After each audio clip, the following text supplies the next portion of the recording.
Marseille a son propre rythme, une pulsation qui ne s'arrête jamais.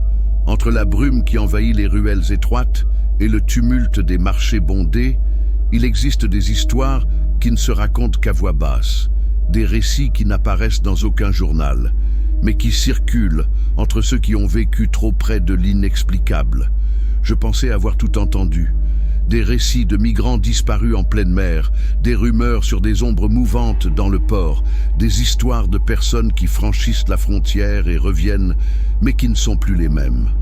Jusqu'au jour où, en travaillant dans un entrepôt de la ville, un collègue, un homme que je n'avais jamais vu troublé, me demanda de l'écouter. Il s'appelait Laurent. C'était un homme réservé, peu bavard. Pourtant, ce soir-là, son regard semblait perdu et sa voix tremblait. « Aujourd'hui, cela fait 3 ans, murmura-t-il d'une voix presque éteinte. « 3 ans, depuis quoi ?» demandai-je, ignorant encore l'ampleur de ce que j'allais entendre. Laurent poussa un long soupir et me fixa avec une expression que je n'oublierai jamais. 3 ans depuis que j'ai essayé de partir et que ma vie a changé à jamais.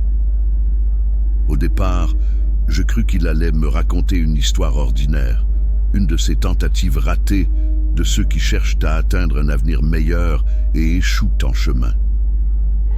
Mais il y avait quelque chose dans son ton, dans la manière dont ses mains agrippaient la table, qui me fit comprendre que cette fois, c'était différent. « Écoute, je veux juste que tu ne te moques pas.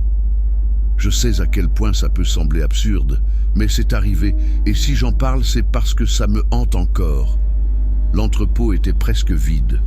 Dehors, le vent sifflait contre les portes métalliques et le soleil disparaissait derrière les immeubles.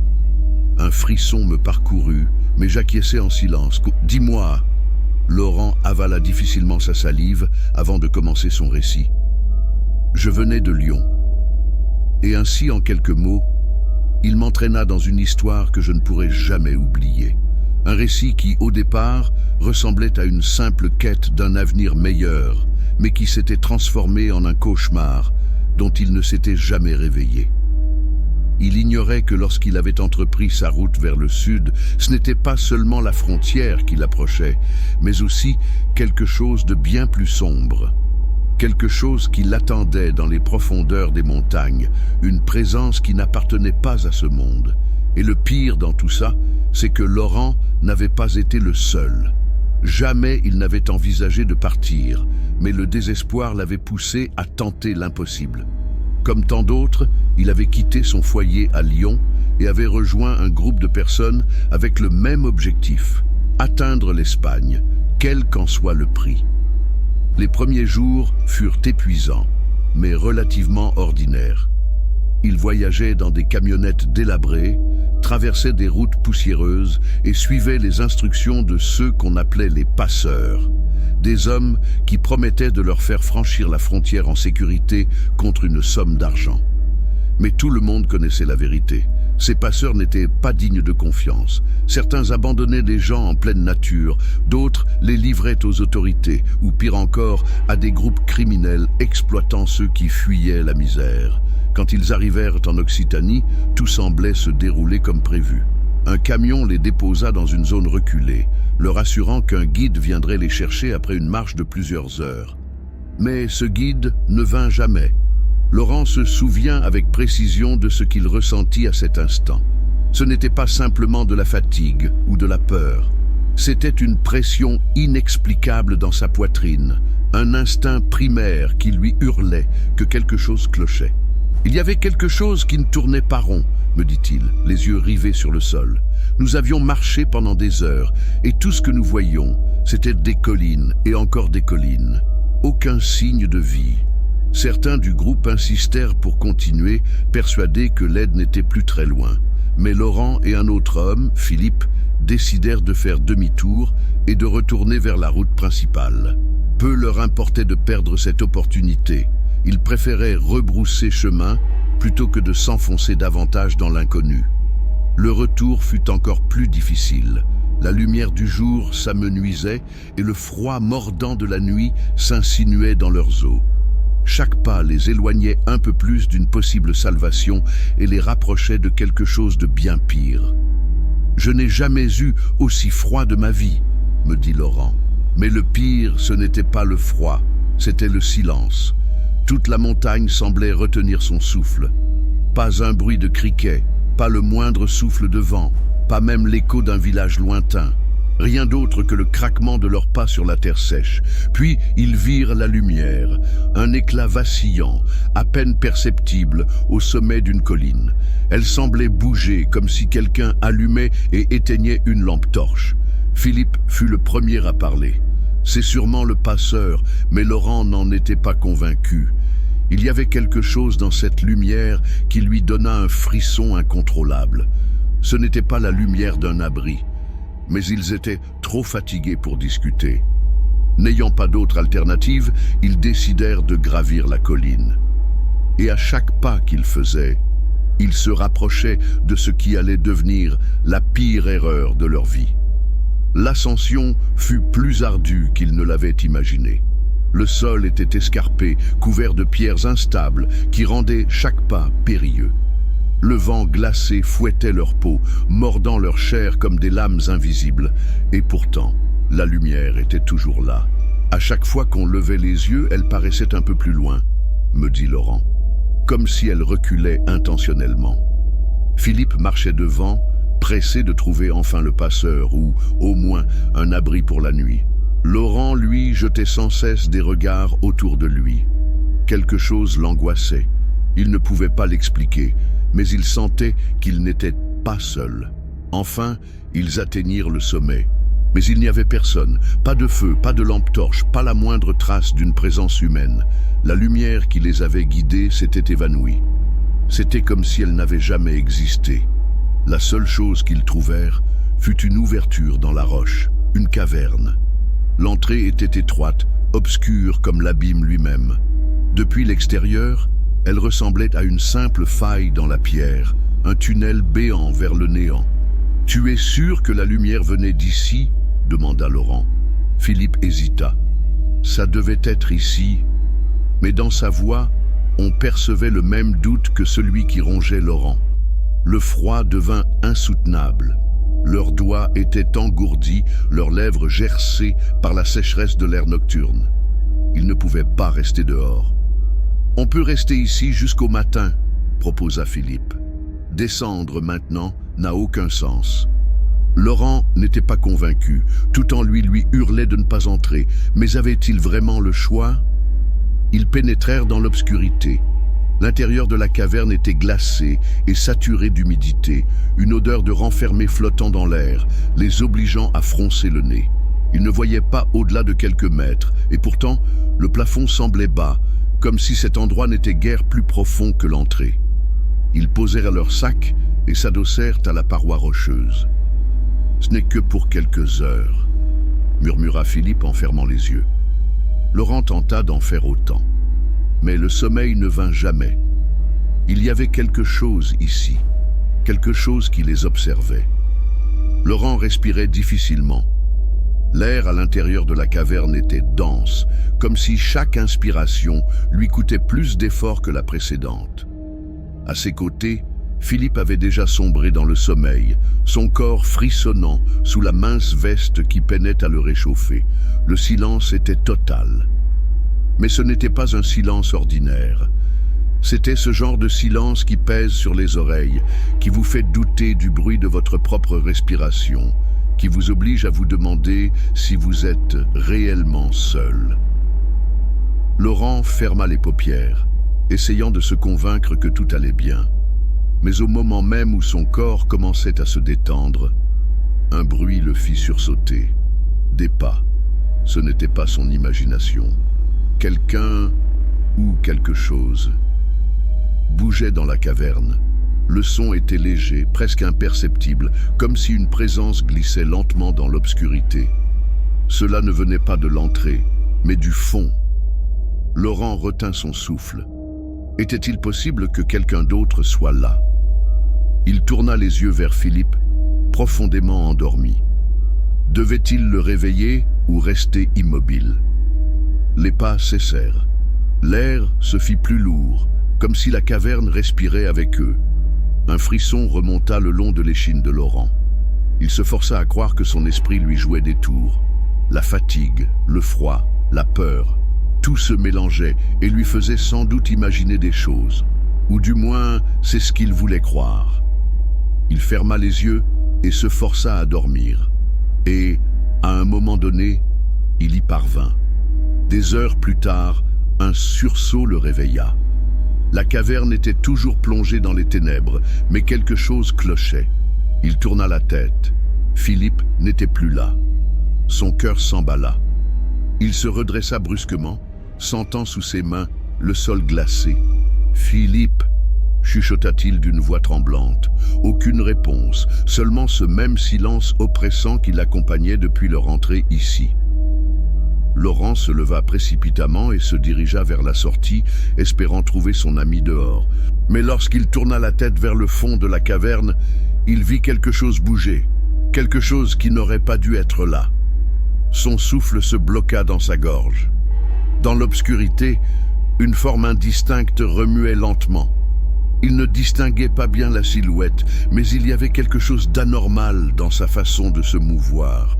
Ce n'était pas une démarche ordinaire, ce n'était pas un pas humain, c'était autre chose, comme si la caverne elle-même exhalait cette présence. « Philippe » murmura-t-il, espérant que son ami lui réponde. Mais ce qu'il entendit à la place lui glaça le sang. Un murmure. Une voix faible, lointaine, comme si quelqu'un parlait très profondément à l'intérieur de la caverne. C'était impossible. La caverne n'était pas si vaste, du moins, c'est ce qu'il croyait. Laurent fit un pas en arrière, sans quitter l'obscurité du regard. Son instinct lui hurlait de fuir. Puis, le murmure s'intensifia. Ce n'était pas une seule voix, c'étaient plusieurs, des chuchotements sourds, incompréhensible, récitant des mots dans une langue qu'il n'avait jamais entendue auparavant. Un son rauque, ancien. Quelque chose ou quelqu'un l'appelait depuis un endroit bien au-delà de l'humain. Et c'est à ce moment-là qu'il le vit. Une silhouette émergea des ténèbres. Laurent sentit sa gorge se nouer. Il ne pouvait plus bouger. D'abord, il crut que c'était Philippe. Mais lorsque la chose s'avança, quittant partiellement la pénombre, il comprit que ce n'était pas lui. Ce qui sortit de l'ombre avait une apparence humaine, mais ce n'en était pas un. C'était grand, bien trop grand. Sa peau était anormalement pâle, presque translucide, et son corps si maigre que ses côtes saillaient sous sa chair. Ses yeux étaient profonds et vides, deux abîmes sans éclat, sans âme. Mais le pire était sa bouche. Laurent sentit son corps se tétaniser lorsqu'il remarqua l'anormalité de sa mâchoire. Une ouverture bien trop large, une grimace distordue entre un sourire et une menace. La créature ne bougeait pas. Elle le fixait simplement. Puis, elle parla. Mais ce ne fut pas des mots. Le son qui s'échappa d'elle était le même murmure que Laurent avait entendu plus tôt. Sauf que cette fois, il sortait directement de cette chose. Un écho qui résonnait contre les parois rocheuses, comme si toute la montagne murmurait son nom. Laurent eut un vertige soudain. Sa vision se brouilla. Avant qu'il n'ait le temps de réagir, la créature fit un pas en avant. Le murmure ne cessa pas. Il s'intensifia, vibrant dans sa poitrine comme une incantation ancienne et maudite. Cette chose avançait vers lui. Son souffle devint erratique. Chaque fibre de son être lui criait de courir, de fuir cette caverne avant qu'il ne soit trop tard. Mais ses jambes ne lui obéissaient plus. Le froid n'était plus la pire menace. Et soudain, quelque chose changea. Derrière la créature, une ombre bougea. D'abord, Laurent ne comprit pas ce qu'il voyait, jusqu'à ce que cela devienne clair. Philippe. Mais ce n'était plus le même Philippe qu'il connaissait. Sa silhouette émergea lentement de l'obscurité, traînant les pieds, comme si son propre corps était trop lourd à porter. Sa peau était d'une pâleur morbide, presque cendrée. Ses cheveux, autrefois d'un noir profond, étaient maintenant complètement blancs. Laurent sentit un frisson glacé lui parcourir l'échine. « Philippe » murmura-t-il d'une voix tremblante, mais Philippe ne répondit pas. Il restait debout, vacillant, le regard vide. Ses lèvres bougeaient, mais aucun son n'en sortait. C'était comme s'il avait passé des années dans cette caverne, alors qu'il n'avait disparu que depuis quelques heures. Les murmures cessèrent brusquement. Un silence abyssal s'abattit sur les lieux. Puis, Philippe s'effondra au sol. Laurent réagit immédiatement. Il se précipita vers lui et l'attrapa par les bras. Sa peau était glacée. « Philippe, réponds-moi !» Son ami ouvrit la bouche, mais le seul son qui en sortit fut un murmure rauque, sans signification. Laurent ne réfléchit plus. Il le souleva comme il put et tituba vers la sortie de la caverne. L'air lui manquait, mais il devait fuir.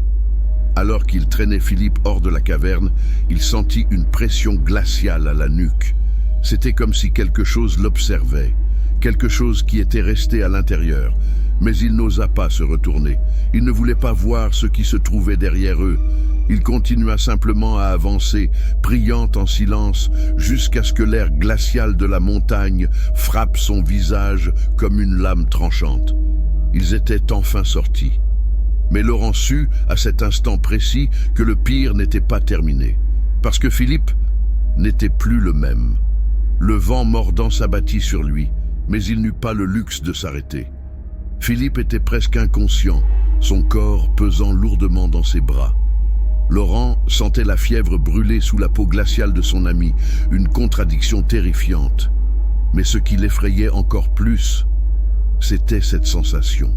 Même dehors, sous la lueur pâle de l'aube naissante, il le ressentait. Cette chose était toujours là. Elle les observait. Elle attendait. Il refusa de tourner la tête. Il concentra toute son énergie sur la descente de la colline, son cœur battant si fort qu'il résonnait dans ses tempes. Chaque pas semblait interminable, chaque ombre prenait une forme menaçante. Puis, il l'entendit. Un murmure lointain, un écho profond qui semblait s'élever du ventre même de la montagne. Laurent frissonna violemment. C'était le même chuchotement que dans la caverne, sauf que cette fois, il l'appelait par son nom. Son cœur faillit exploser. Il ne devait pas rester ici. Il courut.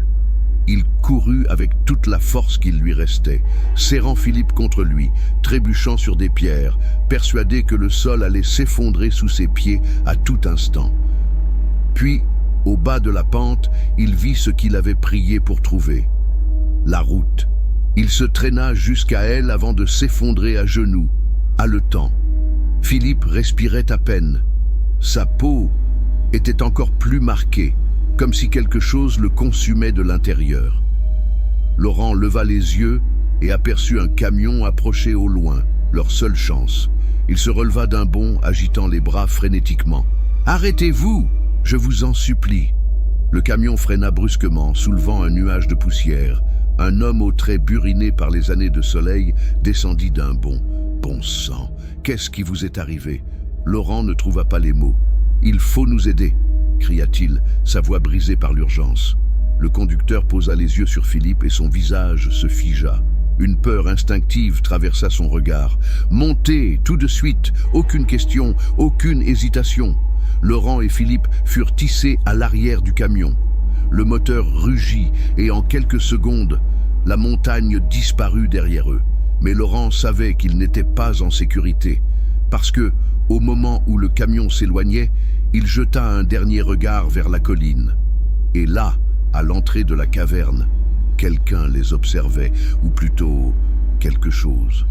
Le camion cahotait sur la route poussiéreuse à toute allure, mais Laurent s'en moquait. Tout ce qui comptait, c'était mettre le plus de distance possible entre eux et cette caverne maudite. Philippe était allongé à l'arrière, le regard vide, presque absent. Il respirait, mais à peine. Laurent se pencha vers lui et le secoua légèrement. « Philippe, dis quelque chose. » Aucune réponse. Le conducteur jeta un coup d'œil dans le rétroviseur. « Je vais vous emmener chez le médecin du village. Il n'a pas grand-chose, mais il pourra aider. » Laurent hocha la tête, le cerveau embrumé. Rien de tout cela n'avait de sens. Qu'était-il arrivé à Philippe? Que s'était-il passé dans cette caverne? Lorsqu'ils arrivèrent enfin au village, le médecin les prit immédiatement en charge. Dès qu'il posa les yeux sur Philippe, son expression changea. « Ce n'est pas normal », murmura-t-il en touchant sa peau froide. « On dirait qu'il n'a ni mangé ni bu depuis des mois. » Laurent sentit un frisson remonter le long de son échine. Mais il n'a passé qu'une seule nuit là-dedans, chuchota-t-il. Le médecin secoua lentement la tête. Non, mon garçon, cet homme semble se consumer depuis des semaines, voire plus longtemps encore. Philippe remua légèrement. Ses lèvres tremblaient, tentant de former des mots. Laurent se précipita vers lui. « Philippe, que s'est-il passé ?» Le visage de son ami se tordit en une expression de terreur absolue. Ses yeux se remplirent de larmes. Il y avait des gens dans la caverne. Laurent sentit son estomac se tordre. « Qui ça ?» Philippe déglutit difficilement, comme si chaque mot lui coûtait des années de vie. Ils étaient immenses, trop grands. Leur peau était d'une blancheur effrayante, et leurs vêtements, anciens, très anciens. Un frisson terrible parcourut Laurent. « Qu'est-ce qu'ils t'ont fait ?» Philippe ferma les yeux, son visage marqué par une souffrance indescriptible.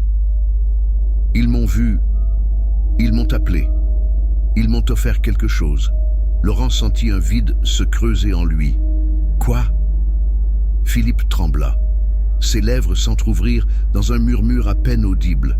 « Ils m'ont donné à manger quelque chose. » Laurent sentit son estomac se retourner. « Quoi exactement ?»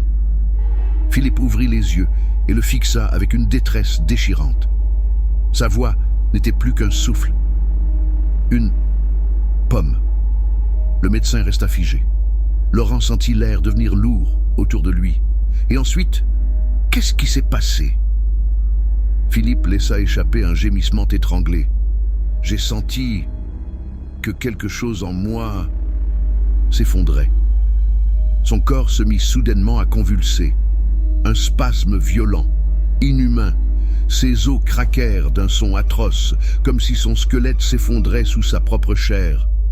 Le médecin tenta de le maintenir en place, mais il n'avait pas assez de force. « Ce n'est pas normal !»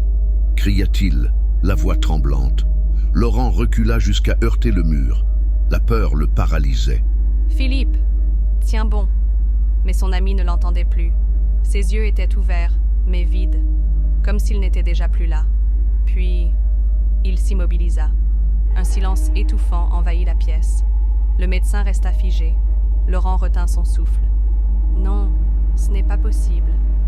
Philippe était inerte, mais quelque chose clochait. Sa peau commença à changer. Sous les yeux horrifiés de Laurent, les rides de son visage se creusèrent davantage. Ses lèvres s'affaissèrent, sa chair se colla à ses os. Il était en train de vieillir, à vue d'œil. Le médecin lâcha ses instruments. Cela dépasse toute explication. Laurent s'approcha lentement. Le corps de Philippe ne ressemblait plus à celui d'un homme. Ce n'était plus qu'un coquillage vide, comme si quelque chose l'avait entièrement consumé de l'intérieur. Le médecin ouvrit la bouche, mais seuls des murmures effrayés en sortirent. Ce n'est pas possible. Les larmes brûlèrent les yeux de Laurent.